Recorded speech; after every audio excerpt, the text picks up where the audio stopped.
الحمد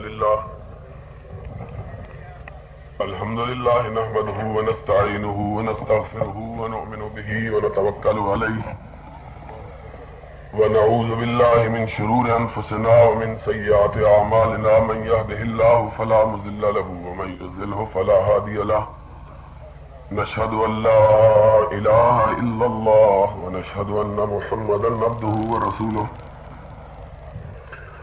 أما بعد فإن خير الحديث كتاب الله وخير الهدي هدي محمد صلى الله عليه وسلم وشر الأمور محدثاتها وكل محدثة بدعة وكل بدعة ضلالة وكل ضلالة في النار.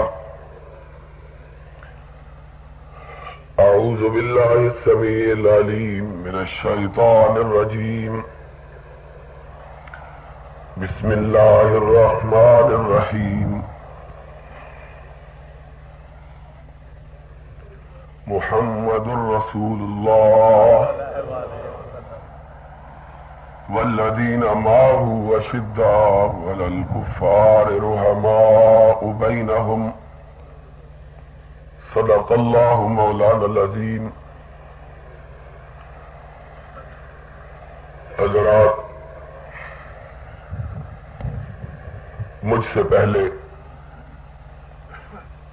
بہت سے دوستوں، بھائیوں، بزرگوں نے آپ کے سامنے صحابہ کرام رضوان اللہ علیہم اجمعین کے بارے میں اپنی عقیدتوں اور محبتوں کا اظہار کیا. ان اصحاب کے بارے میں جن کی خوش نصیبیوں کا عالم یہ ہے کہ انہوں نے اس دنیا میں رہتے ہوئے اپنی ان آنکھوں سے کونین کے تاجدار کے اس چہرہ پر انوار کو چوما ہے جس کے گھوڑے کی لگام جبریل تھاما کرتا تھا. وہ اصحاب کرام، ان کی خوش نصیبی کا کیا کہنا، ان کی خوش بختی کا کیا کہنا، ان کی بلند قسمتی کا کیا کہنا کہ جنہوں نے اس چہرہ پر انوار کو دیکھا کہ جس پر ایک نظر ڈالنے سے جہنم کی آگ حرام ہو جاتی ہے،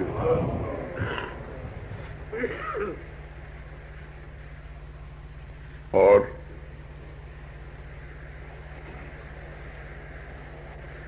پھر وہ اس اعزاز کے مستحق بنے کہ خدا نے ان دیکھنے والی آنکھوں کو دیکھنے والوں پر بھی جہنم کی آگ کو حرام کر دیا کہ جاؤ، تم نے ان آنکھوں کو دیکھا ہے، تم نے اس چہرے کو دیکھا ہے،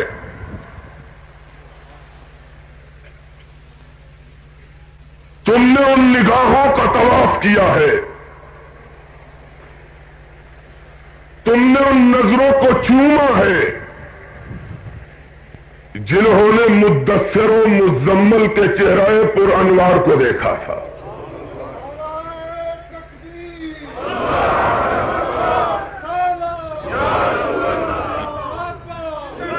لا تمس النار من رآنی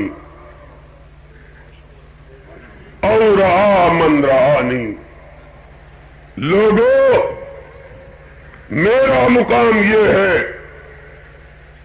کہ صرف میرے چہرے پر انوار کو پیار سے چھونے والی آنکھ ہی پہ رب نے آگ کو حرام نہیں کیا، بلکہ صرف زندگی میں، پوری زندگی میں ایک دفعہ مجھ کو دیکھا، روز روز نہیں دیکھا، برسا برس نہیں دیکھا، شب و روز دیدار نہیں کیا، ساری زندگی میں ایک دفعہ دیکھا۔ جس نے اس دیکھنے والی پتلی کو دیکھ لیا، خدا نے اس کی جہنم کو جنت میں تبدیل کر دیا۔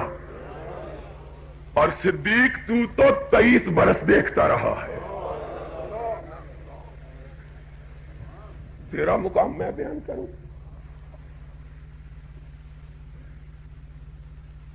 تو نے اور تو اکیلا ہی تھا،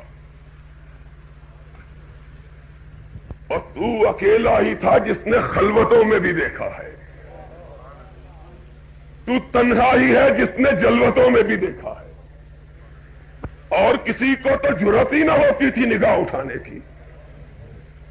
کون تھا؟ اور علماء کرام، کائنات کے رب کی قسم ہے،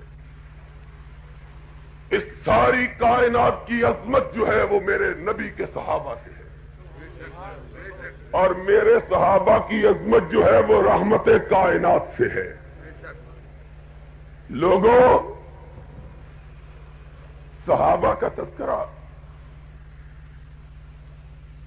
ان کی عزت، ان کا مقام، ان کی شان، ان کی رفعت، ان کی منقبت، ان کی بڑائی، میں واقعی یہ سمجھتا ہوں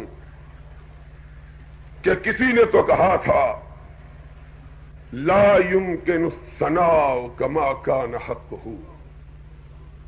بعد از خدا بزرگ تو یہ قصہ مختصر، رحمت کائنات کی مدح میں ثنا کے تمام راستوں سے گھوم پھر کر پلٹ آنے کے بعد کہا کہ تیری ثنا میں کر سکتا ہی نہیں۔ اور صحابہ، ان کے بارے میں مجھ ایسا عاجز یہی کہہ سکتا ہے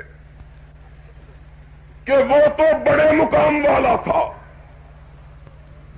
جس نے کائنات کے تاجدار کو کہا تھا کہ مجھ سے تیری ثنا نہیں ہو سکتی، اور میں تو یہ کہتا ہوں کہ حضور کی ثنا تو بڑی بات ہے، مجھ سے تو حضور کے ادنا غلام کی ثنا بھی نہیں ہو سکتی۔ اور غالب نے کہا تھا ثنا خواجہ بیضا گذاشتے، ہم نے اپنے آقا کی ثنا خدا کے ذمے چھوڑ دی۔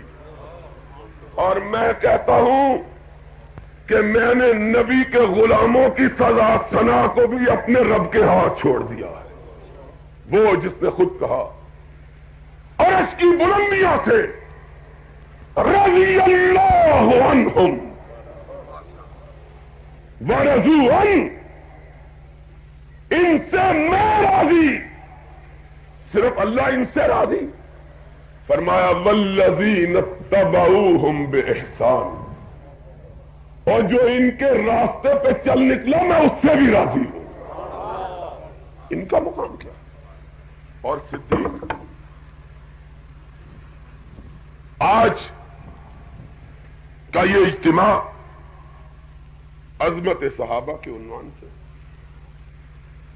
اور میں واقعی یہ سوچ رہا تھا کہ کس کا تذکرہ کروں، صدیق کا؟ صدیق کا میں تذکرہ کروں جس کا تذکرہ آسمان والا آسمانوں پہ کرتا ہے، میں اس کا تذکرہ کروں؟ اس کا تذکرہ، اس کی شان میں کیا کہوں جس کے بارے میں ناطق وحی نے کہا تھا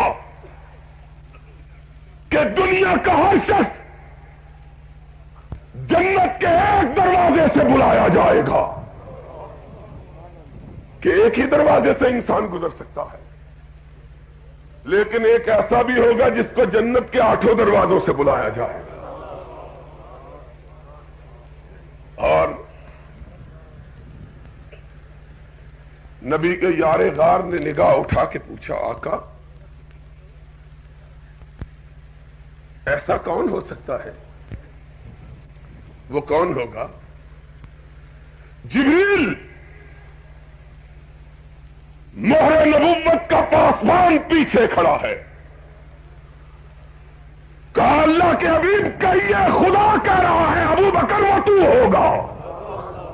نعرہ تکبیر، ختم نبوت، صحابہ، اور مولانا کہہ رہے تھے، عجیب بات انہوں نے کہی کہ ہجرت کی رات رحمت کائنات، چھوڑو ان کی بات کو جو کہتے ہیں دشمن تھا، میں کہتا ہوں دشمن اس رات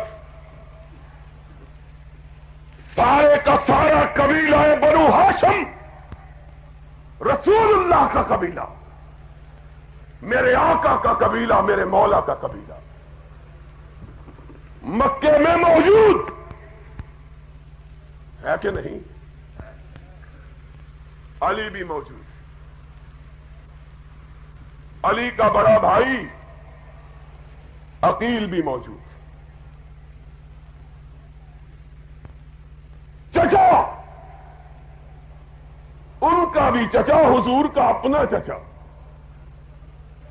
عباس بھی موجود، اور کیا کہوں۔ اور سنیوں، میں حضرت مولانا نیازی کی اس موجودگی سے فائدہ اٹھا کر کہتا ہوں، شیعہ پراپوگنڈے کو تم نے بھی رواج دیا ہے۔ میں اگر سوختہ ساما ہوں تو یہ روز سیاہ خود دکھایا ہے میرے گھر کے چراغاں نے مجھے۔ ضعیف روایتیں بیان کرنے والوں، جھوٹے قصے تراشنے والوں، شیعہ روایات سے متاثر ہو کر سرور کائنات کی اصطلاحات کو بدلنے والوں، چاہے وہ اہل حدیث ہو، چاہے دیوبندی ہو، چاہے بریلوی، روح سخن کسی کی طرف ہو تو روح سیاہ۔ ہم نے اس ظلم کو خود کمایا ہے، اصطلاحات ہم نے بدلی، مجھے معاف کر دو، خام مال شیعیت کو ہم نے فراہم کیا، ہم سب لوگ اس میں شامل ہیں، اور میں اس فقیر کو مبارکباد دیتا ہوں، یہ واقعی فقیر سبحانی ہے جس نے آج وقت کی اس نزاکت کا احساس کرتے ہوئے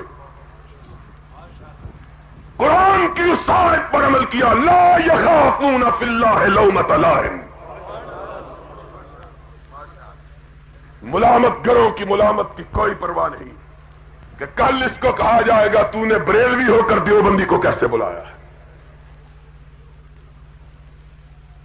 میں اس کو کہتا ہوں، آج تجھے متنبی کے شعر کو پڑھنا چاہیے کہ عزل النواز لحول قلب الطائہ وهو الأحبة منه في سودائه۔ جاؤ مجھ کو ملامت کرنے والوں ملامت کر لو، میں بریلوی ہوں، میں نے وہابیوں کو، اہل حدیثوں کو، دیوبندیوں کو آج اپنی مسجد میں بلایا ہے تاکہ نبی کے ساتھیوں کے حضور گلہائے عقیدت پیش کیے جائیں۔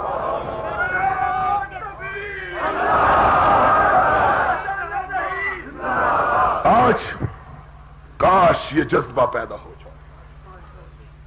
رومال دے دو۔ آج ہمیں ایسے ملامتیوں کی ضرورت ہے جو ملامت گروں کی ملامت کی پرواہ نہ کریں، اور عاشق تو ویسے ہی پرواہ نہیں کرتے، یہ سچا عاشق ہے، عاشق کیا اور ملامت کیا؟ کیا عشق اور کیا ملامت؟ گفتم ملامت عارض، لسان الغیب حافظ نے کہا تھا. آج وہابی سے صوفیوں کے شعر بھی ذرا سن لو پھر. اس نے کہا تھا پرسید مستبیب احوال دوست گفتہ. میں نے کہا حکیم صاحب بتلاؤ محبوب کسے کہتے ہیں؟ کہا محبوب اسے کہتے ہیں من بودہا عذاب فی قربہا الملامہ. دور ہو تو دل تڑپتا ہے، قریب ہو تو لوگ پتھر لڑکاتے ہیں. پھر کہا گفتم ملامت عارض، گر گرد دوست گردم واللہ ما رأینا حبا بلا ملامہ. لوگوں نے کہا محبوب کے کوچے میں نہ جاؤ، لوگ ملامت کریں گے. صوفی نے کہا جاؤ، ملامت کرو کو کہہ دو کہ ملامت اور عشق دونوں اکٹھے نہیں ہوا کرتے ہیں. تم ملامت کرتے رہو، ہم عشق کرتے رہیں گے. آج ضرورت ہے ایسے ملامت کی. اٹھاؤ پیالہ. اور میں اس کو یقین دلاتا ہوں، اپنے بزرگ اپنے شیخ مولانا محمد حسین کو یقین نہیں دلاتا، اپنے دوست مولانا حافظ عبداللہ کو یقین نہیں دلاتا، اس فقیر سلطانی کو یقین دلاتا ہوں. سرور کائنات کی سیرت کا جلسہ ہو، محمد کے غلاموں کی بارگاہ میں مدو خانی کا مرتبہ ہو، سرور کائنات کے صحابہ کی عظمت کی بات ہو. کسی اہل حدیث کے واسطے کی ضرورت نہیں. مجھ کو خط لکھو، میں سر کے بال لاؤں گا. آج ضرورت ہے بات کی، اور ہم بھی عاشق ہیں، دل چلا ہوا ہے. کہتے صرف یہی ہے قریب آ جاؤ دل تبدیل کر لے. دور رہتے ہو تو باتیں کرتے ہو، ذرا آج قریب آ کے تو دیکھو. کچھ ہم سے کہا ہوتا، کچھ ہم سے سنا ہوتا، پھر دیکھتے کہ ہم کیا ہیں اور تم کیا ہو. کعبے کے رب کی قسم ہے، آج اگر یہاں فتنہ قدح صحابہ موجود ہے تو اس وجہ سے موجود ہے کہ محمد کے غلام بٹے ہوئے ہیں، صحابہ کے مداح بٹے ہوئے ہیں. وگرنہ آج اکٹھے ہو کر عمر کا نام لے، شیطان اسی طرح بھاگے گا جس طرح محمد کے زمانے میں بھاگا کرتا تھا. کوئی نام لینے والا تو ہو، کوئی نام لینے والا تو ہو، کوئی آئے تو صحیح، پیالے کو اٹھائے تو صحیح. پھر ہم دیتے ہیں، لیکن ظرف بادہ خار دیکھ کے دیتے ہیں. ظرف کتنا ہے لینے والے کا. آج ہم جو آج یہ بدقسمتی کی انتہا ہے. آج یہ موقع آ گیا ہے کہ ہمیں عظمت صحابہ کے موضوع پر گفتگو کی ضرورت محسوس ہوتی ہے. لوگوں کو سمجھانے کے لیے کہ ان کا مقام کیا اور ان کا مقام، کس کا مقام. اس کا مقام سمجھانے کی ضرورت محسوس ہوتی ہے جس کے مقام کا تذکرہ آسمانوں والا عرش معلیٰ پہ کر رہا ہے. سرور کائنات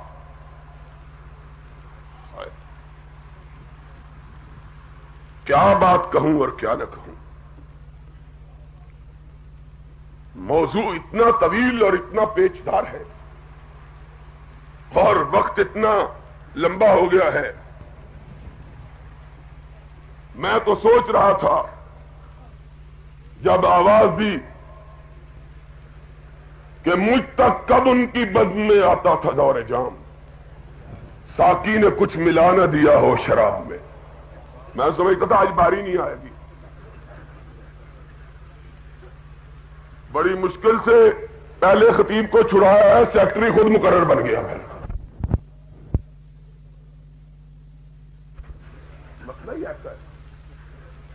جوش ایمان کی علامت ہے، اور میں ان لوگوں کے خلاف ہوں جو صرف ہوش ہوش کی بات کرتے ہیں، اور ہوش ہوش کی بات ہمیشہ بے ہوش کرتے ہیں، خود بے ہوش ہوتے ہیں، قوم کو کہتے ہیں ہوش میں آؤ۔ کیوں؟ سمجھتے ہیں کہ اگر قوم بھی بے ہوش ہوگی تو اسلام آباد کی کرسی باقی۔ آج سارے لاہور میں چاروں طرف سے پولیس ہی پولیس تھی۔ میں نے کہا کیا ہو گیا؟ کہنے لگے بارڈر پہ جا رہے ہیں۔ میں نے کہا لڑائی ہو گئی ہے؟ کہنے لگے ہاں۔ میں نے کہا کہاں؟ کہنے لگے جہاں ایم آر ڈی کا جلسہ ہو رہا ہے۔ یہ ان کا بارڈر ہے۔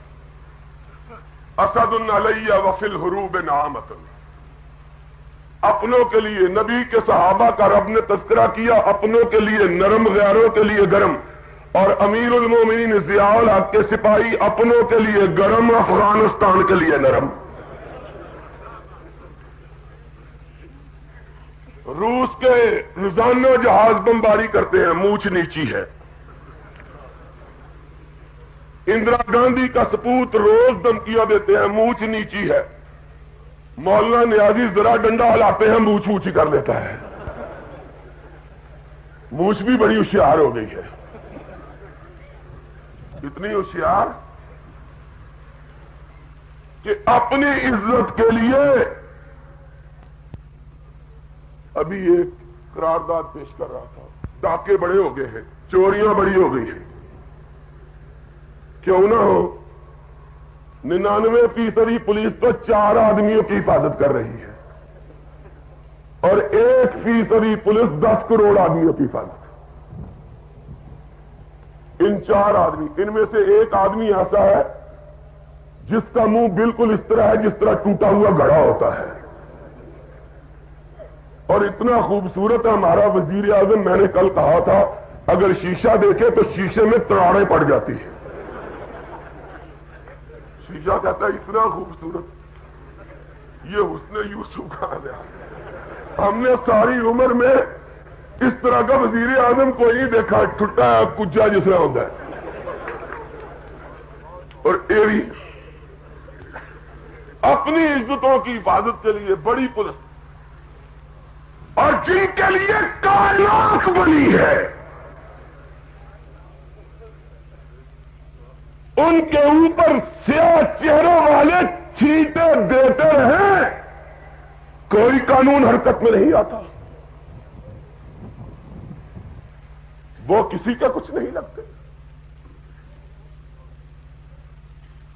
بڑے دینداری کے دعوے، کعبے کے رب کی قسم ہے، سن لو، جو آج صدیق و فاروق و ذی النورین کی عظمتوں کی پاسداری نہیں کرتا، علی و معاویہ حسنین کی عزتوں کی پاسداری نہیں کرتا، رضوان اللہ علیہم، عرش والا پھر اس کی عزت کی بھی پاسداری 4 دن ڈنڈا چلاتا ہے، پھر کتا کتا کرتے جاتا ہے۔ تم نے کیا جانا، تم نے کیا سمجھا؟ اور عجیب بات ہے، حضرت مولانا نیازی نے تذکرہ کیا تھا اشارتاً، آج کے واقعات کو دیکھ کر شیخ سعدی کی حکایت یاد آتی۔ ایک بستی میں گئے، ساری بستی کے کتے شیخ سعدی کو دوڑنے کے لیے، کاٹنے کے لیے دوڑے۔ شیخ سعدی بڑے پریشان ہوئے، کتے ہی کتے، ان کو ہٹانے کے لیے، مارنے کے لیے پتھر اٹھانا چاہا، پتھر نے زمین کا ساتھ چھوڑنے سے انکار کر دیا۔ 2-4 کتوں نے کاٹ بھی لیا۔ شیخ سعدی فرماتے ہیں رات عجب بستی میں گیا کہ جس بستی کے کتے کھلے ہوئے پتھر بندے ہوئے تھے۔ آج ہم کو بلایا جاتا ہے، ہم کو کچہریوں میں کہا جاتا ہے امن و امان قائم رکھو، ہم کو جن کے نزدیک علی حیدر کی شان اقدس میں بات کرنے والا ایمان سے آ رہی ہے، ہم کو بلا دیں۔ حسنین کی شان میں گستاخی کرنے والا ایمان سے خالی ہے. ہم اس کو ایمان کے منافق ہم کو بلاتے ہو، پتھروں کو باندھ رہے ہو. خوف خدا کرو. تو میں یہ کہہ رہا تھا اس صدیق کی بات کہ رسالت مار دشمنوں سے پناہ لینے کے لیے بنو ہاشم کے سارے گھرانے میں سے کسی کو منتخب نہیں کرتے. چچا موجود ہے، یہیں سے بات چلی تھی نا. ہم نے اصطلاحوں کو بدلا. علی موجود، علی کے بڑے بھائی عقیل موجود، ان دونوں کے اور حضور کے اپنے چچا عباس موجود، اور دوسرے چچا. یہ تھی بات. کون سے چچا؟ جو سید الشہداء کے لقب سے ملقب ہوئے. سید الشہداء کس کا لقب ہے؟ ہم نے بدلے ہیں لقب. ہمیں محمد کا دیا ہوا لقب پسند نہیں، اپنے دیے ہوئے لقب. ہم نے تاریخ کے چہرے کی ضیاء بدلی ہے. ہم نے ظلم کمایا. ہم نے قصے کہانیوں سے متاثر ہو کر، شیعہ پروپیگنڈے سے متاثر ہو کر سرور کائنات کے فرامین مطلقہ اور واضحہ اور صریحہ سے روگردانی کی. سرور کائنات نے سید الشہداء کا لقب کس کو دیا؟ حمزہ ابن عبد المطلب رضی اللہ تعالی. شیر خدا ہے، وہ موجود ہے. اس کے گھر نہیں گئے. کس کے گھر گئے؟ اور مجھے معاف کر دو، میں کہا کرتا ہوں خود جا ہی نہیں رہے، عرش والا لے جا رہا ہے. اس کی اپنی حرکت تو اپنی حرکت ہے ہی نہیں. ما ينطق عن الهوى ان هو الا وحی. اپنی طرف سے تو کچھ کہتے ہی نہیں. چلیے، حضرت نے بیان کیا تھا، دروازے پہ دستک دی. صدیق باہر نکلے. کونین کے تاجدار سامنے کھڑے ہیں. ہائے خوش نصیبی ان کی دیکھا چاہیے. آج ان کے اپنے گھر کے دروازے پہ چاند اتر آیا ہے. کبھی کسی نے آسمان کے چاند کو کسی کی چوکھٹ پہ بھی دیکھا ہے؟ آج صدیق دیکھ رہا ہے کہ سرور کائنات جبریل کے جلوہ میں صدیق کے دروازے پہ کھڑا ہے. کونین کے تاجدار کیسے آئے؟ ہجرت کا حکم ہوا ہے. میرے لیے کیا حکم ہے؟ فرمائے ان اللہ امرنی ان ترافقنی فی هذه السفر. اور یہاں ایک ہی بات سن لو، پھر لمبی باتیں کبھی بعد میں ہوگی. پہلے یہ ہمارا وقت کھا گئے ہیں. خدا ان کو سمجھے. اس مولوی صاحب سن لو کہ شاید بقیاد زیست یہ ساتھ نہ آ سکے. تم داستان شوق سنو اور سنائیں ہم. رحمت کائنات نے اپنی زندگی میں بے شمار سفر کیے. یاد رکھنا میری بات کو، شاید پہلے کسی سے نہ سنا ہو. امام کائنات نے، فخر موجودات نے اپنی زندگی میں بے شمار سفر کیے. ان سب سفروں میں سے آقا کے 2 سفر سب سے مقدس ہے. سب سے مقدس، سب سے عظیم تر، سب سے بالا سفر سب سے بہتر، ایک سفر آسمان کا، دوسرا سفر زمین کا. یاد رکھنا میری بات، ایک سفر آسمان کا، دوسرا سفر. یہ سارے سفروں میں سے دو سفر سب سے اعلیٰ. ایک سفر معراج کا، آسمانوں کا، اور ایک سفر مدینے کا. ان دونوں اعلیٰ سفروں کے لیے اللہ نے نبی کے ساتھی بھی اعلیٰ مہیا کیے. آسمان کے سفر کے لیے آسمانوں کا سردار جبریل مقرر ہوا، اور زمین کے سفروں کے لیے زمینوں کا سردار صدیق اکبر منتخب ہوا.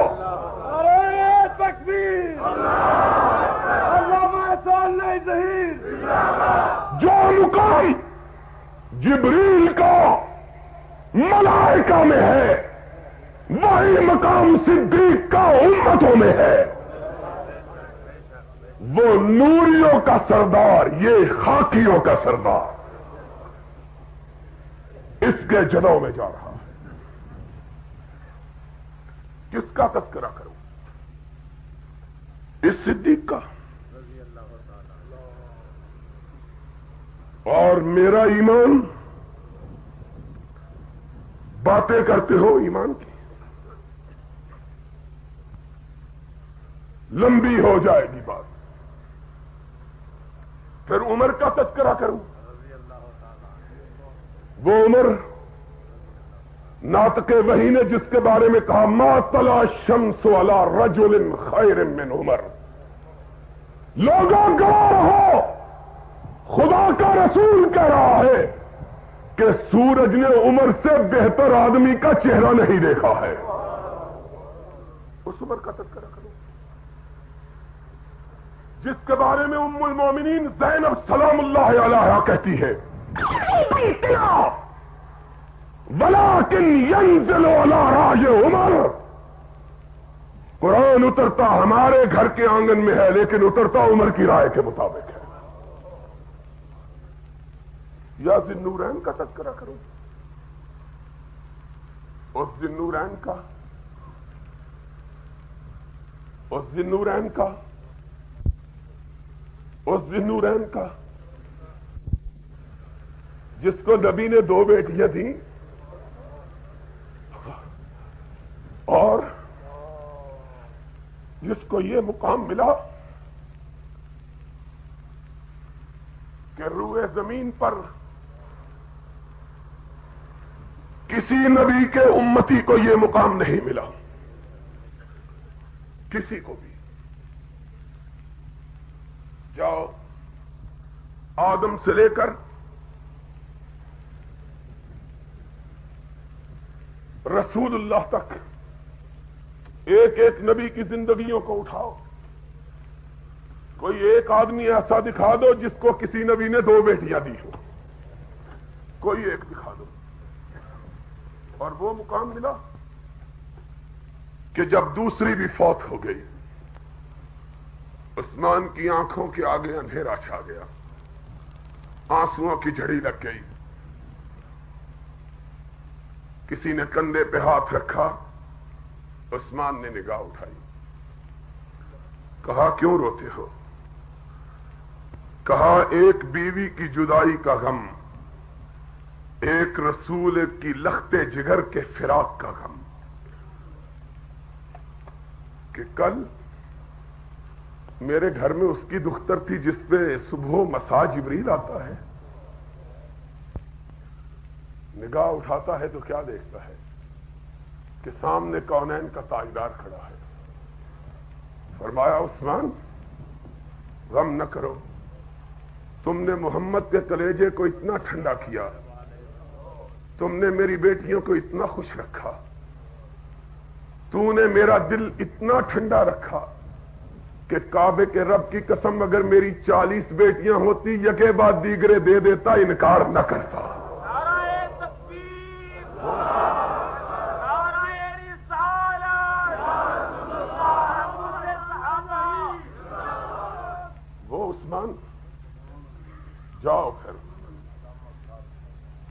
آج ایک بات سنتے جاؤ،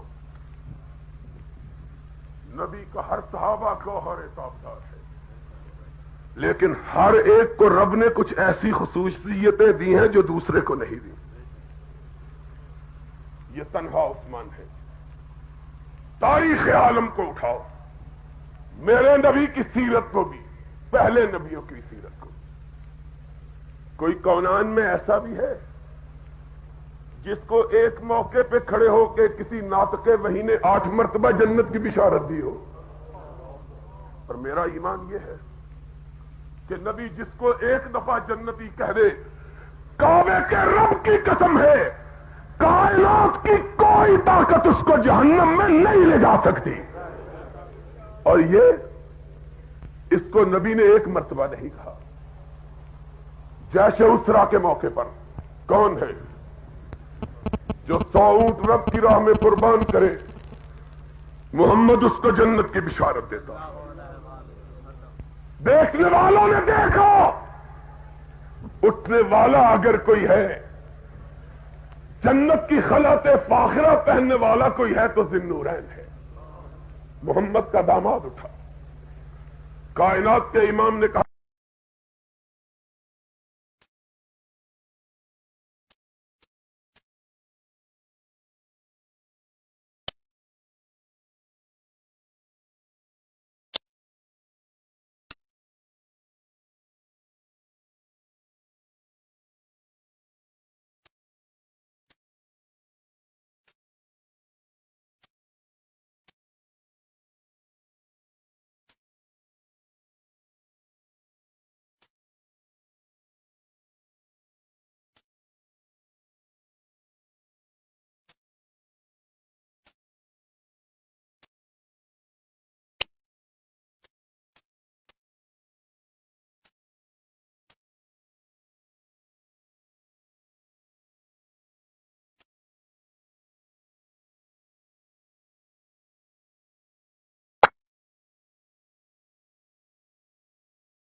کہ آقا نے فرمایا، فاطمہ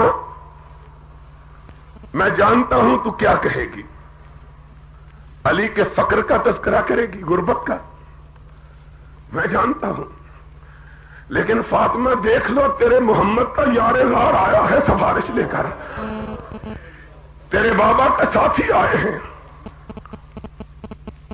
سوچ سمجھ کے جواب دینا۔ فاطمہ کیا کہتی ہے؟ بابا جن کی سفارش کو تو نے کبھی رد نہیں کیا تو تیری لختے جگر ان کی سفارش کو کیسے رد کر دے؟ نبی ہنستے ہوئے آئے، فرمایا ابو بکر تمہیں مبارک ہو، عمر تمہیں مبارک ہو، میں نے رشتہ منظور کر دیا ہے، لیکن باپ بھی تو تھے نا۔ کہا صدیق و فاروق رشتہ تو منظور کر لیا ہے، علی تو اتنا غریب ہے کہ شادی کیسے کرے گا، کہاں سے پیسے لے گا، جہیز کہاں سے، مہر کہاں سے؟ کہا یا رسول اللہ ہم اکیلے تو نہیں آئے، پیچھے عثمان بھی بیٹھا ہوا ہے۔ کوئی بات نہیں، اکیلے تو نہیں آئے، آپ ذرا منظوری سے نوازیے تو صحیح۔ پیچھے وہ بھی موجود ہے جس کی جود و سخا کو دیکھ کر رب نے ایک مقام پہ جنت کی 8 مرتبہ بشارت دی تھی، وہ بھی تو پیچھے بیٹھا ہوا ہے۔ آقا نے کہا جاؤ پھر مجھے منظور ہے۔ خوشی سے آئے، علی کے دروازے پہ دستک دی، دل دھڑک رہا ہے، یاران نبی گئے ہیں نہ جانے کیا جاتے ہوئے کہا تھا ابو بکر و عمر نہ ہی سوال کرو تو اچھا ہے، اور انہوں نے جب پوچھا تھا کیوں نہ کرے، کہا ایک نبی سے رشتہ تو ہے، اگر نبی نے انکار کر دیا کہیں عمر بھر کے لیے رشتہ نہ ٹوٹ جائے۔ اور صدیق و فاروق نے اس اعتماد سے کہا تھا کہ ہماری کہی ہوئی بات نبی رد کر دے، اور فاروق کو یہ تو یہ بھی مانتا کہ میری کہی ہوئی بات تو عرش والا بھی رد نہیں کرتا ہے، میری کہی ہوئی بات تو عرش والے نے کبھی رد نہیں کی، تو یہ تو عرش والے ہی کا تو نبی ہے، اگر یہ کبھی بھولے سے کہہ بھی دیا کہ نہیں دیتا تو پھر عرش والے کو منا لیں گے، وہ خود منوا لے گا۔ اعتماد کا عالم، دھڑکتے ہوئے دل سے دروازہ کھولا، سامنے نبی کے یاروں کو مسکراتا ہوا دیکھا کہ وہ آئے ہیں جن کے سوا کبھی آنکھ بھر کے نبی کا چہرہ دیکھنے کی کسی کو جرت نہیں ہوئی ہے۔ ایک مزے کی بات کہہ دوں، علماء بیٹھے ہوئے ہیں، جتنا نام نقشہ آیا ہے نبی کا، یا صدیق سے آیا ہے یا فاروق سے، علی سے کوئی بات نہیں آئی۔ لوگ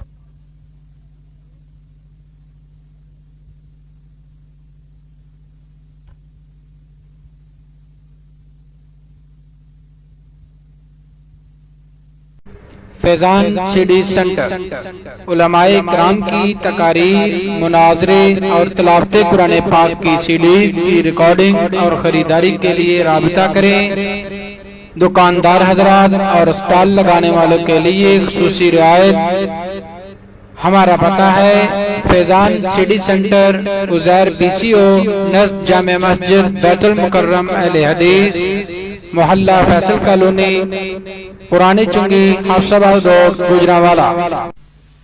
علماء بیٹھے ہوئے ہیں، جتنا نام نقشہ آیا ہے نبی کا، یا صدیق سے آیا ہے یا فاروق سے، علی سے کوئی بات نہیں آئی۔ لوگوں نے کہا تو گھر میں پلا، گھر میں بڑا، گھر میں جوان ہوا، نبی کی صورت تو بتا۔ کہا اس جلال والے چہرے کو دیکھنے کی کبھی جرت ہی نہیں ہوئی ہے۔ یہ جرت صدیق و فاروق کے سوا کس میں تھی کہ نبی کے چہرے کو دیکھے؟ اور لوگ تو اگر نبی پانی کے چشمے پہ بیٹھا ہوا ہوتا تو پیچھے کھڑے رہتے تھے کہ عکس جمیل نظر آئے تو اپنی آنکھوں کو ٹھنڈا کر لے۔ جرت کس کو تھی کہ سامنے آ کے دیکھ سکے؟ کوئی جرت تھی؟ کون ہے جو دیکھے؟ اور اس کو دیکھے جس کو حسان نے کہا تھا کہ وَأَحْسَنَ مِنْكَ لَمْ تَرَكَتْ دُعَيْنِي وَأَجْمَلَ مِنْكَ لَمْ تَلِدِ النِّسَاءُ خُلِقْتَ مُبَرًّا مِنْ كُلِّ عَيْبٍ كَأَنَّكَ قَدْ خُلِقْتَ كَمَا تَشَاءُ۔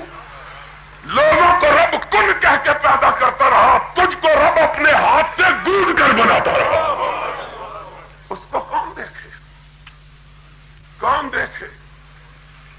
اس کو کون دیکھے جس کو جابر نے ایک چاند بڑی رات میں دیکھ کے کہا تھا یا صاحب الجمال یا سید البشر من وجهك المنیر لقد نور القمر لا يمكن السماء كما كان حقه عبادت خدا بزرگ توئی کتنا مختصر ہے.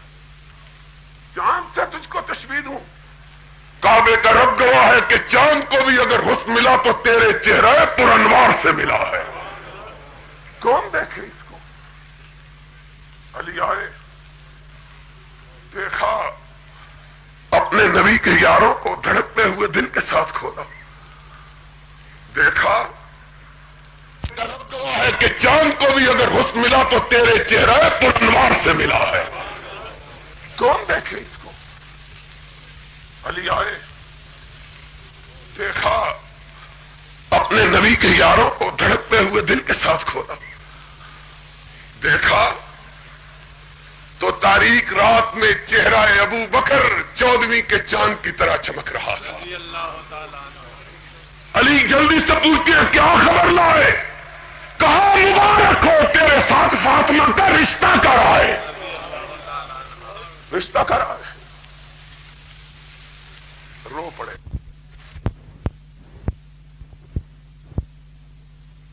لیکن گھر میں تو بوریا بھی نہیں ہے. محمد کی لخت جگر آئے گی، شہزادی کائنات آئے گی، اور اس کے نیچے بچھانے کے لیے چادر بھی نہیں ہے. میں تو بوتراب ہوں، مٹی پہ سونے والا. کیسے کیسے ہوگا؟ کہا گھر میں کچھ ہے بھی کہ نہیں؟ ہائے ہائے ہائے. اپنی لڑنے کے وقت پہننے والی زرہ اٹھا کے لے آئے. کہہ لگے کعبے کے رب کی قسم یہ ایک تلوار ہے، یہ تلوار کے بچاؤ کے لیے یہ زرہ ہے اور کچھ بھی نہیں. کہا زرہ ہمارے والے کر، ہم کوئی تلاش کرتے ہیں. وہی رات باب عثمان پہ دستک دی. ہائے ہائے، جود و سخا کا مالک جاگ رہا ہے. جاؤ کوئی لاؤ تو صحیح. قصے کہانیاں بیان کرنے والوں سنیو، تم بھی قصوں پہ قصے سنانے والے سنو. آج کون ہے جو ذوالنورین کا تذکرہ کرے؟ اس سے بڑا مظلوم بھی کائنات میں کوئی ہے؟ رب گواہ ہے. وقت اجازت دے اور میں سنانے والا ہوں تو کائنات سہول برسائے عثمان کی مظلومیت پہ. عثمان جیسا مظلوم کہ آج 1400 برس گزرنے کے باوجود آج تک مظلوم ہے. کوئی اس کی بارگاہ میں سنا کے عقیدت کے پھول لے کے آنے والا نہیں ہے. لوگوں کے پروپیگنڈے سے مروب اور بدبخت مولوی جو شیعہ پروپیگنڈے سے مسحور ہو کر مروب ہو کے عثمان پہ چھینٹے دیتے ہیں. اس نے یہ کیا وہ کیا، اور عثمان نے وہ کچھ کیا جو کائنات کے کسی نے نہیں کیا. باتیں کرتے ہو، کتابیں لکھتے ہو. جاؤ، تم نے عثمان ایسا شخص نہیں دیکھا ہے کائنات. رضی اللہ تعالی. بات کرنا کرسی پہ بیٹھ کے، قلم چلانا بڑا آسان ہے. محمد کے قدموں کو اپنی آنکھوں میں سمونا بڑا مشکل بات ہے. صلی اللہ. لوٹنے والوں کو کیا پتا ہے کہ لٹانے والے کیسے ہوتے ہیں. تم لوگوں کی کھالیں اتارنے والے، تمہیں کیا پتا ہے کہ اپنی کھال کو نبی کی راہوں میں بچھانے والے کیسے ہوتے ہیں؟ تمہیں کیا پتا ہے؟ چھینٹے دینا کوئی بڑی مشکل بات ہے. جاؤ کوئی عثمان جیسا لا کے دکھاؤ. چشم فلک نے ایسا سپوت نہیں جنا ہے. اسی لیے تو مصطفیٰ نے کہا تھا میرے ذوالنورین تیرا مقام کیا ہے؟ اس رحمت مجسم نے کہا تھا جس کے سامنے اس کا جنازہ لایا گیا جس نے نبی کو گالی دی تھی. قرآن نے نقل کی تھی لَيُخْرِجَنَّ الْعَزْمَ مِنْهَا الْأَزَلِ. اور پھر اس کا بیٹا آیا اور اس رحمت کائنات کو کہا آقا تجھ کو گالی دینے والا میرا بابا مر گیا ہے. کائنات کے رحمت نے اپنے کرتے کو اتار کے دیا, کہا جس کا تو بیٹا ہے میں اس کے لیے اپنا کرتا دینے کے لیے تیار ہوں, جنازہ پڑھنے کے لیے بھی تیار. کیوں حضرت تیار ہو گئے کہ نہیں؟ اور ذوالنورین یہ صرف تیرا مقام ہے. سن لو علماء اہل سنت, سن لو روئے زمین پر یہ مقام صرف عثمان کو ملا کہ وہ رحمت مجسم جس نے اپنے گالی دینے والے کا جنازہ پڑھنے کے لیے کی آمادگی ظاہر کر. اگر عرش والا نہ روکے تو حضور رکنے کے لیے تیار. عمر کو بھی کہا کہ نہیں رکتا, کہا کہ نہیں, کہا نہیں رکتا, جاؤں گا پڑھوں گا. عرش والے نے روکا تو رکے. اتنا رحیم, اتنا کریم. اور جب ایک مرتبہ ترمذی شریف کی روایت ہے, ایک کا جنازہ لایا گیا, شفیع المذنبین کو بلایا گیا, جنازہ سامنے رکھا گیا. حضور نے پوچھا کون ہے؟ کہا فلان ابن فلان. جس پیشانی پہ کبھی سلوٹ نہیں پڑی اس پہ سلوٹیں پڑ گئی. کہا یہ وہی ہے جو میرے عثمان کو برا کہتا تھا. لوگوں نے اپنی نگاہوں کو جھکا لیا. رحمت کائنات نے کہا اٹھا لو, جو میرے عثمان کو برا کہتا ہے محمد اس کا جنازہ نہیں پڑھائے گا.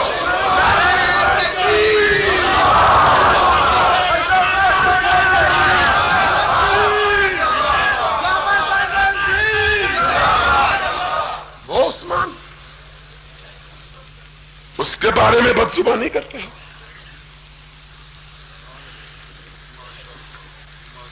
اس کے بارے میں بدزبانی کرتے ہو, جس کے خون کے انتقام کے لیے محمد نے خود بیعت کی ہے. خود بیعت کی, خود بیعت کی عثمان کے لیے. ساری کائنات محمد کی بیعت کرے اور محمد عثمان کے لیے بیعت لے. عثمان, اور جب عثمان کے لیے بیعت لی گئی, بیعت تو پہلے بھی بہت دفعہ لی گئی, جب عثمان کے لیے لی گئی رب کو اتنا پیارا ہے, کہا ید اللہ فوق ایدیہم. جنہوں نے عثمان کے خون کے لیے قسم اٹھائی, تیرے ہاتھ پہ ہاتھ رکھا, اللہ نے ان کے ہاتھ پہ اپنا ہاتھ رکھ دیا ہے. یہ عثمان کا مقام ہے. کبھی فقیر سلطانی میری تقریر کروانا اس موضوع پر, پھر دکھاؤں گا تیرے بریلویوں کو کیسے رلاتا ہوں, دکھاؤں گا تجھ کو پھر ان کے عشق کو کیسے گرماتا ہوں. یہ محمد کا صحابی صلی اللہ علیہ وسلم, اس کے بارے میں بات کرتے ہو, شرم کرو. اگر بات کرنے والے کا نبی نے جنازہ نہیں پڑھایا تو بات کرنے والے کو حوض کوثر سے پانی کیسے پلائے گا؟ سوچو تو صحیح. اور جس کو اس نے پانی نہ پلایا وہ جہنم میں جانے سے پہلے جہنم میں چلا گیا, اس کا کیا بچا ہے؟ مولانا وہ جہنم میں جانے سے پہلے ہی 50,000 سال کی پیاس برداشت کرے گا.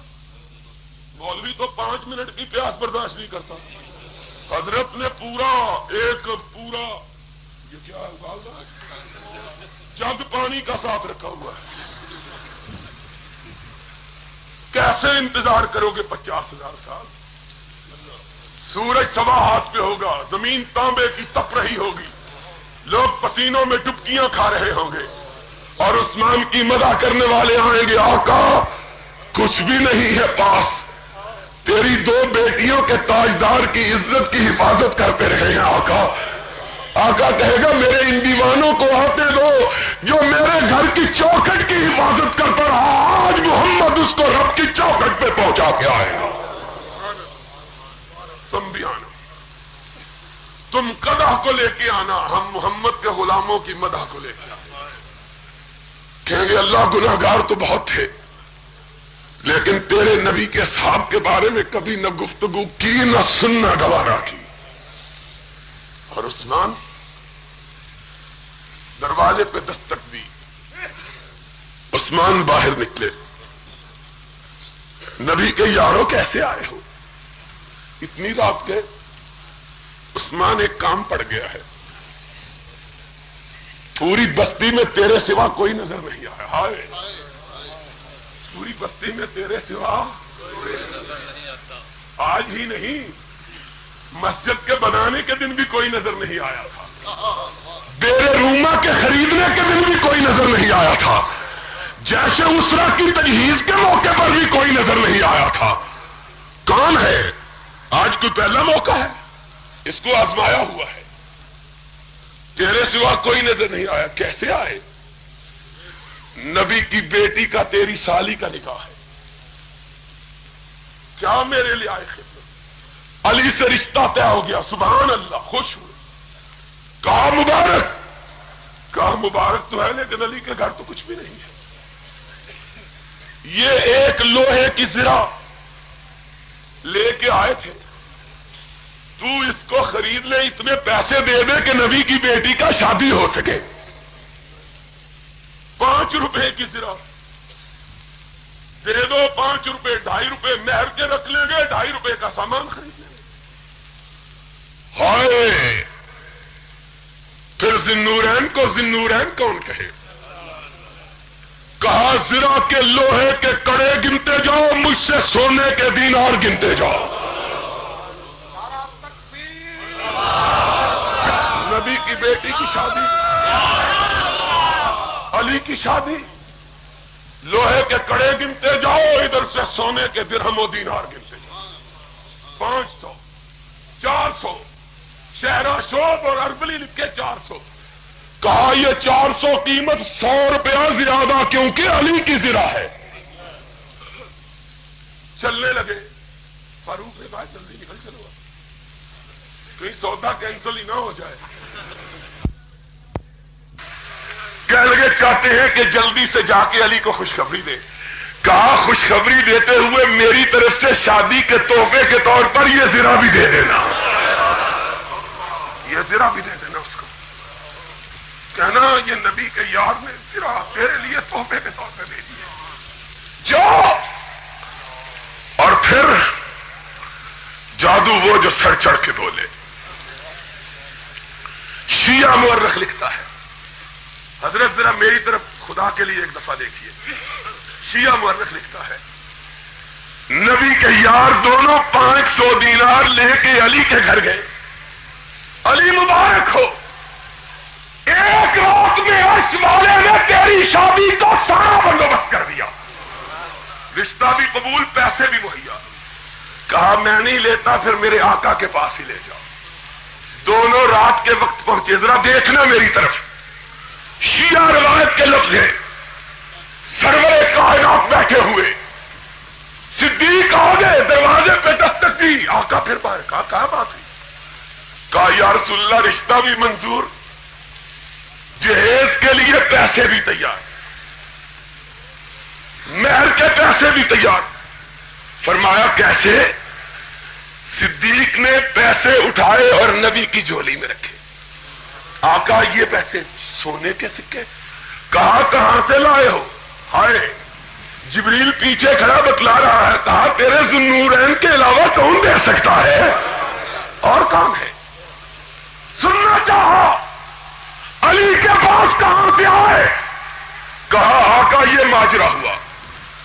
روایت کے الفاظ، نبی نے پیسے پکڑے، سینے سے لگائے، سینے سے لگائے. کیوں؟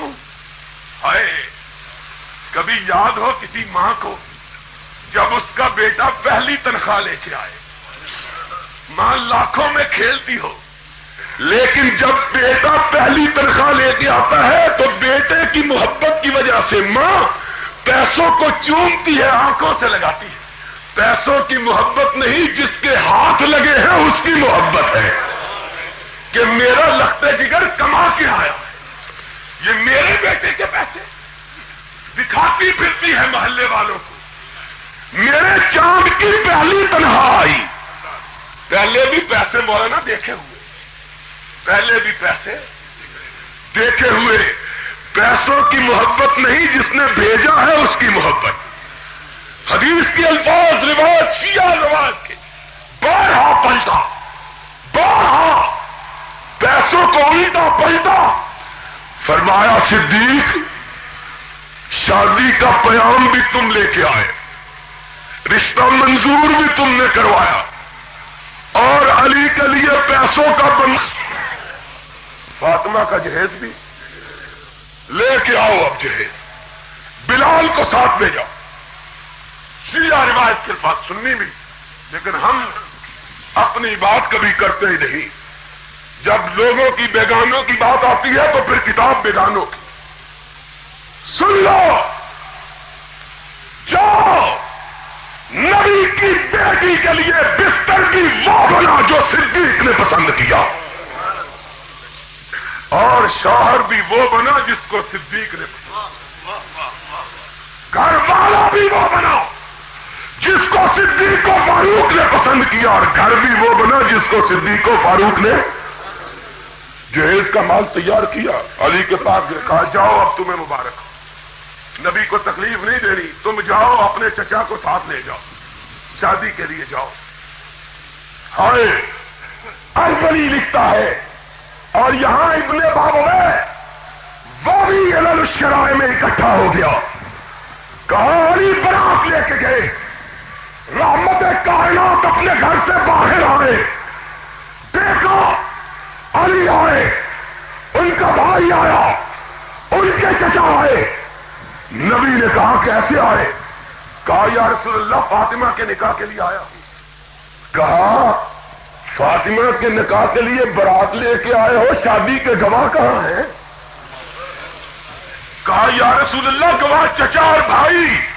کہا سن لے، فاطمہ کی شادی کے گواہ نہ تو نے بنانے ہیں نہ محمد نے، ان کو مقرر کیا ہے آسمان والے نے. اور کہا ہے آسمان والے نے فاطمہ کی شادی اس وقت تک نہیں ہو سکتی جب تک ابو بکر کی، عمر کی اور عثمان کی گواہی نہیں پڑتی ہے.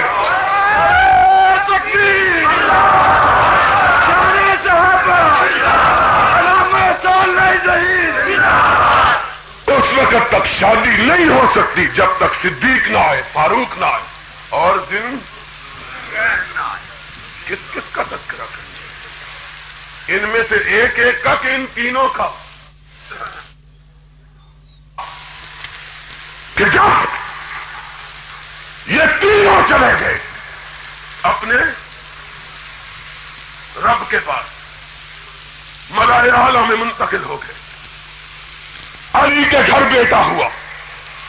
حسنین کی والدہ کے زمانے میں کوئی شادی نہیں کی جب تک سیدۃ النساء فاطمۃ الزہرا رضی اللہ تعالی عنہا زندہ رہی. علی مرتضیٰ نے کوئی دوسری شادی، ان کی وفات کے بعد پھر شادی کی،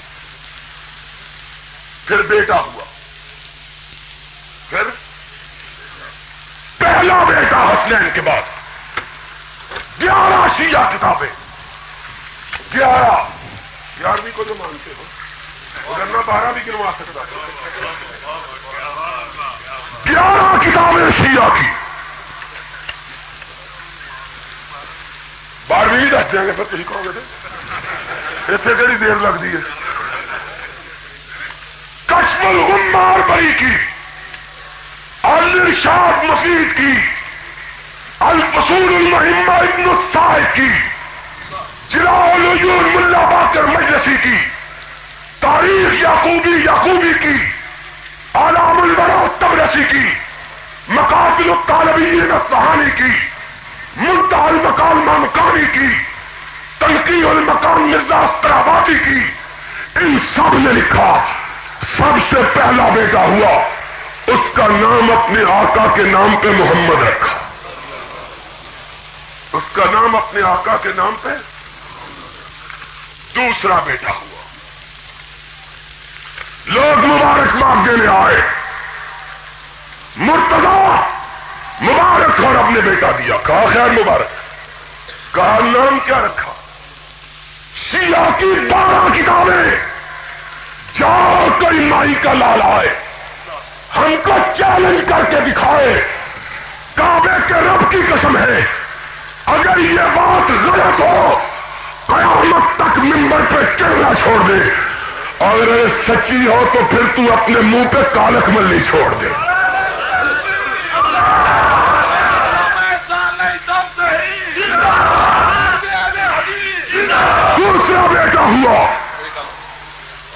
دوسرا بیٹا ہوا، لوگوں نے کہا مبارک ہو، کہا خیر مبارک، کہا نام کیا رکھا؟ کہا محمد کے بعد یار غار کے علاوہ کس کا نام رکھا جا سکتا ہے؟ اس کا رکھا جو فاطمہ الزہرا کے لیے میرا رشتہ مانگ کے آیا تھا، ابو بکر نام رکھا۔ تیسرا بیٹا ہوا، عمر نام رکھا۔ چوتھا بیٹا ہوا، عثمان نام رکھا۔ پانچواں ہوا تو چچے کے نام پہ عباس رکھا۔ لوگوں نے کہا بنو ہاشم کے سردار اپنے چچے کو پیچھے کیا، کہا جس کو رب نے پیچھے کیا ہو علی اس کو آگے کیسے کر دے؟ علی اس کو آگے کیسے کرے؟ محبت نہ تھی تو یارو اس احسان کا بدلہ نہ چکانا تھا تو ان کے ناموں پہ اپنے بیٹوں کے نام، کبھی سناؤں گا، بات لمبی بات ہے، مولانا نے ڈنڈا پکڑ لیا ہے، پھر سناؤں گا کبھی بات۔ اور آج اس عثمان سے حیا نہیں کرتے، اس کو گالی دیتے ہوئے حیا نہیں کرتے، اس کے خلاف لکھتے ہوئے حیا نہیں کرتے کہ جب کونین کا تاجدار لیٹا ہوا تھا، صدیق آئے تو لیٹے رہے، فاروق آئے تو، اور جب وہ آیا تو اٹھ کے بیٹھ گئے، چادر اپنی پنڈلی پہ ڈال دی۔ صدیقہ کائنات نے کہا آقا میرے بابا آئے لیٹے رہے، میرے چچا عمر آئے لیٹے رہے، عثمان آئے تو اٹھ کے بیٹھ گئے۔ فرمایا عائشہ الا استحیی من رجل تستحیی منہ الملائکہ، میں اس کی حیا کا لاج نہ رکھوں جس کی حیا کا لاج آسمان کے فرشتے بھی رکھتے ہیں۔ اور وہ دن آیا کہ جس کی لاج آسمان کے فرشتے بھی رکھتے تھے آج قرآن کی تلاوت کر رہا ہے۔ 40 دن بیت گئے ہیں، پانی کا ایک قطرہ تک نہیں پہنچا ہے۔ ام المومنین مشکیزہ لے کے آئی ہے، سوار ہو کے خچر پہ اس کو تیر مار کے بڑھا دیا گیا ہے، اور وہ امام مظلوم اپنے جھروکے سے جھانک کے کہتا ہے لوگوں جب مدینے میں مسلمانوں کے پینے کے لیے کوئی کنواں نہ تھا، کون تھا جس نے اپنی جیب سے کنواں خرید کے دیا؟ جواب دینے والوں نے کہا تو تھا۔ کہا جس کو میں نے خرید کے دیا آج اس کنویں سے پانی پینے کی مجھ کو اجازت نہیں ہے۔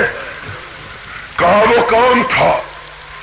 جب مسجد کے بنانے کے لیے زمین نہ تھی کون تھا جس نے زمین کے لیے جگہ خرید کے دی؟ کہنے والوں نے کہا وہ تو تھا۔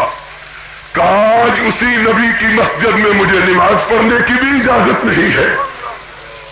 یارو 40 دن بیت گئے، بیوی نائلہ اٹھتی ہے، اپنے شوہر کے چہرے کو دیکھتی ہے، آسمان سے نور برس رہا ہے، پیاس سے ہونٹوں پہ پٹریاں جم گئی ہے، چہرہ نورانی ہونے کے باوجود مرجھا گیا ہے، آنکھوں میں آنسو آ گئے۔ کہا میرے آقا آج 40 دن سے پانی کا ایک قطرہ نہیں پہنچا، آج تمہارا 40واں روزہ ہے، ہر روز روزہ افطار کی نیت کے ساتھ کرتے ہو، افطار کرنے کے لیے پانی کا ایک گھونٹ بھی نہیں ملتا، آج تم نڈھال ہو کیا کروں گی؟ فرمایا نائلہ غم نہ کرو، آج صبح کے وقت جب نیت ہی سے روزہ رکھا امام کائنات آئے تھے، ساتھ صدیق بھی تھے اور فاروق بھی تھے. فرمانے لگے عثمان رات روزہ کیسے افطار کیا تھا؟ میں نے کہا آقا نہ پانی تھا نہ کھجور، صرف نیت کر لی تھی اللہ روزہ افطار کر لیا ہے. فرمایا عثمان غم نہ کرو، آج روزہ ہمارے ساتھ افطار کرنا ہے، آج پھر ہمارے ساتھ روزہ افطار کرنا. کہا نائلہ غم کے دن ختم ہو گئے. ایک بدبخت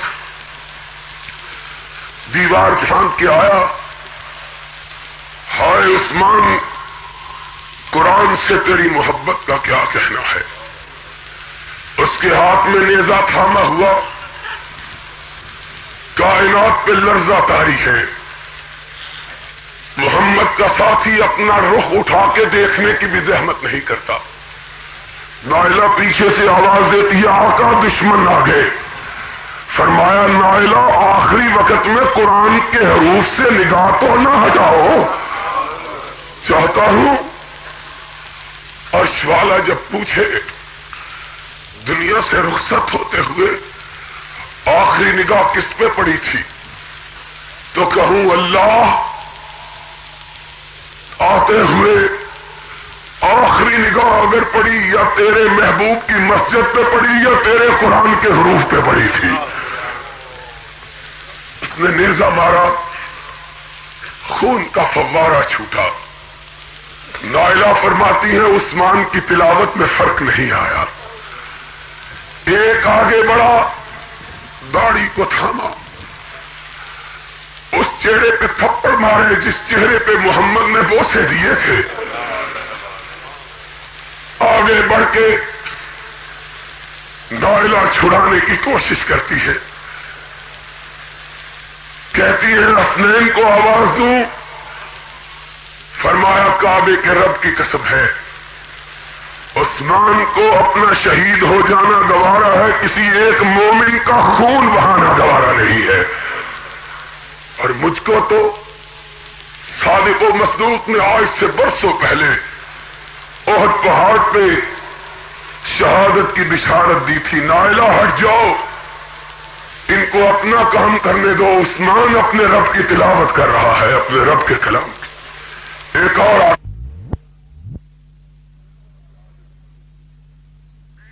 چپٹ کے آگے ہوئی، انگلیاں کٹ کے گر گئی. ظالموں کو ترس نہیں آیا لیکن عثمان نے اپنی نگاہوں کو قرآن کے حروف سے نہیں. فَسَيَكْفِيكَهُمُ اللَّهُ وَهُوَ السَّمِيعُ الْعَلِيمُ. گردن کٹ کے قرآن کے اوراق پہ پڑ چکی تھی، اور آج عثمان اپنے آقا کے ساتھ روزہ افطار کرنے کے لیے جا چکا تھا. لوگوں اس امام مظلوم کی شہادت کعبے کا رب گواہ ہے. اسلام کی تاریخ میں اس سے بڑی مظلومیت کی کوئی داستان نہیں، اور اس کی مظلومیت کا واقعہ اس لیے اور بھی گہرا ہو جاتا ہے کہ آج تک ظالموں کے ظلم کے تیر اس پر برس رہے ہیں. اور خوش نصیب ہو تم لوگ جو آج اپنی آنکھوں سے اپنی پلکوں سے اس کے جسم کے تیروں کو چننے کے لیے آئے ہو. مجھے یقین ہے عرش والا اس کی محبت میں بہائے ہوئے تمہارے ان آنسوؤں کو تمہاری نجات کا ذریعہ بنا دے گا. وآخر دعوانا ان الحمد للہ رب العالمین.